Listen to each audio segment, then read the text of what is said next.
Hello, in this video we want to find out what exactly is carbohydrate metabolism. Let's pick up my pen. Now, carbohydrate metabolism is being carried out in the liver. Alright, now there are processes involved in carrying out carbohydrate metabolism, the regulation between the blood for the blood sugar level. Now we have the first one is the glycogenesis. Right, pen is fainting. The next one is the glycogenolysis. Then the last one is the gluconeogenesis. So these are the three conditions that is involved in carbohydrate metabolism. Let's pick up the first one. What's the meaning of glycogenesis? So talking about glycogenesis, all right, what does that mean? Pen is fainting. All right. Now, talking about glycogenesis, we're just talking about the conversion of excess sugar, free sugar, into glycogen. And that is done by the hormone known as insulin. Now, let's see the reactions and the phosphorylation reactions that occur for that to happen. Now we have free sugar.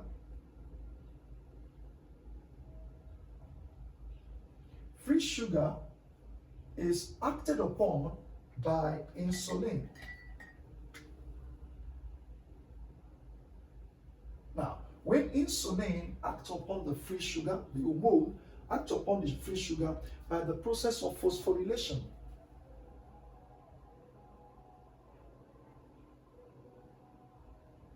Now, this phosphorylation process will now convert the free sugar to glucose phosphate. So we'll have the first one, glucose phosphate. Now, the glucose phosphate undergoes condensation. So there's a condensation reaction.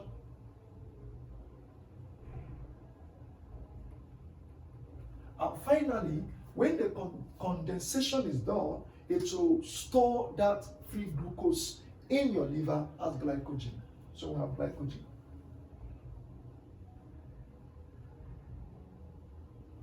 Okay, that is glycogen over there, glycogen. All right, now that's the process of glycogenesis, which is the first process of the first process we have on the board of converting excess sugar to the glycogen. Now, for us to reconvert, maybe you have not eaten for a period of time, you have not eaten for about 8 hours or 3 or 9 hours or 10 hours, there will be a need to reconvert glycogen back to glucose. So what is going to happen is that we'll have a glycogen because of space.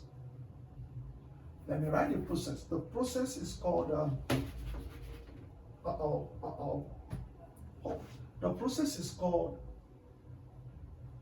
glycogenolysis. Now, what's happening here is that glycogen is reconverted to free sugar. Now, what's happening is that another hormone known as insulin is produced by the pancreas. Pancreas produce insulin. Oh, sorry. We have used insulin. The next hormone should be glucagon, not insulin. Okay, now the glucagon converts glycogen to glucose phosphate.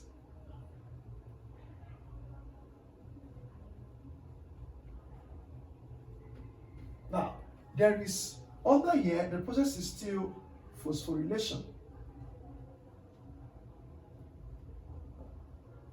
Now, under here, the process of now converting that glucose phosphate to glycogen is known as hydrolysis.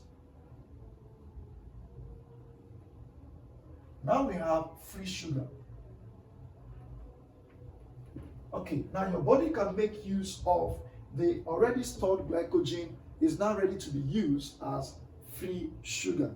Now, if you have used up the whole glucose in your body, if the glucose in your body has been exhausted, you are through with it, you have used it up, then your body will look for glucose from non-carbohydrate source. So how does it do that?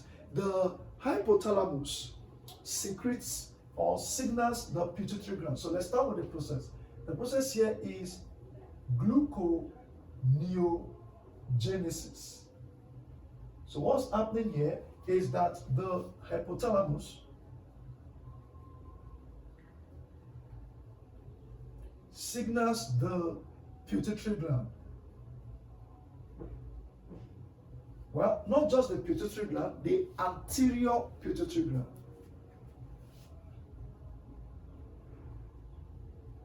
Be careful.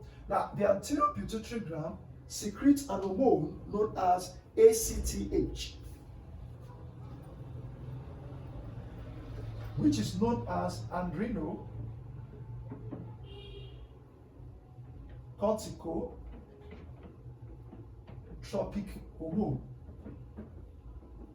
Now, what's the function of this hormone? This hormone travels to the adrenal gland. So it travels to the adrenal gland, and not just any adrenal gland, particularly the outer layer, outer part of the adrenal gland, known as the adrenal cortex. So you have the adrenal cortex here.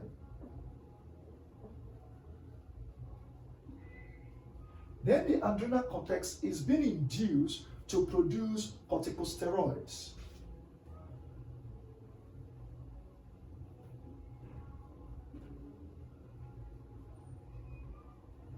This corticosteroid could also be called cortisol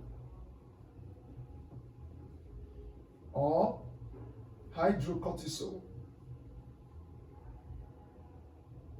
Hydrocortisol. Now, understand that these corticosteroids, there are different types or different types of them anyway.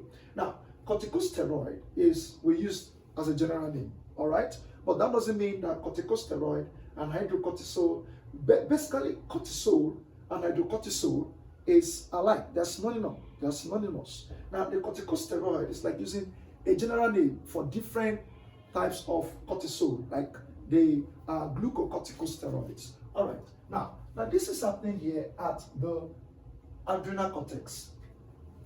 Then the corticosteroid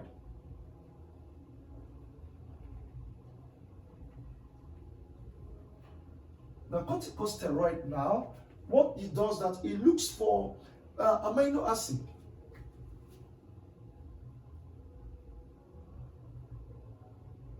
Amino acid, glycerol,